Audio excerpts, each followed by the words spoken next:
They've been fighting for a long time, they've been fighting for মার্কিন president Donald Trump তার অস্থির আচরণের জন্য বেশ পরিচিত। দ্বিতীয় মেয়াদে প্রেসিডেন্ট হওয়ার পর তিনি এমন বেশ কিছু সিদ্ধান্ত নিয়েছেন যা থেকে খুব দ্রুতই আবার সরেও এসেছেন। ইরান ইসরায়েল সংঘাত ইস্যুতেও তাকে অস্থির আচরণ করতে দেখা যাচ্ছে।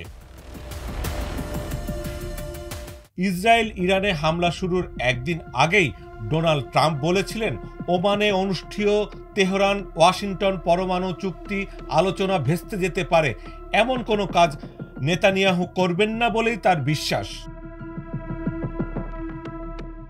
কিন্তু ইরানে হামলার পরপরই অবস্থান থেকে সরে এসে ইসরায়েলকে সমর্থন দেওয়া শুরু করেন ট্রাম্প।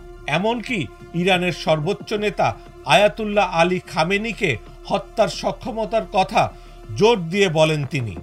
এরপর ট্রাম্প তেহরান থেকে বেসামরিক লোকদের সরিয়ে নিতে এবং ইরানকে নিঃশর্ত আত্মসমর্পণের আহ্বান জানান। তখন একাধিক গণমাধ্যমে খবর আসে দু একদিনের মধ্যেই ইসরায়েলের সঙ্গে যুক্তরাষ্ট্র ইরানের বিরুদ্ধে যুদ্ধে জড়াতে পারে। কিন্তু ট্রাম্প এখন বলছেন তিনি কি করবেন কেউই জানে না, তিনি এখনো কিছু করেননি। সর্বশেষ হোয়াইট হাউস জানিয়েছে ট্রাম্প আগামী 2 সপ্তাহের মধ্যে ইরান ইস্যুতে সিদ্ধান্ত নেবেন। বিশ্লেষকদের অনেকেই এই 2 সপ্তাহের আলটিমেটামকে ট্রাম্পের পিছু হটা বলে মনে করছেন। অবশ্য এর যথেষ্ট কারণও আছে।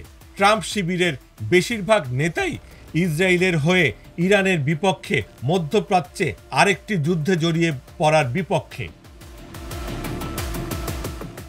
ট্রাম্পের এক সময়কার প্রধান কৌশলী স্টিভ ব্যানন বলছেন, আমার বর্তমান পরামর্শ হলো ইসরায়েলিরা যা শুরু করেছে তা তাদেরই শেষ করতে হবে। আমরা মধ্যপ্রাচ্যে যুদ্ধে জড়িয়ে পড়তে পারি না, আমরা তাহলে দেশকে ছিন্ন ভিন্ন করে দেব। আমরা আরেকটি ইরাক যুদ্ধ চাই না।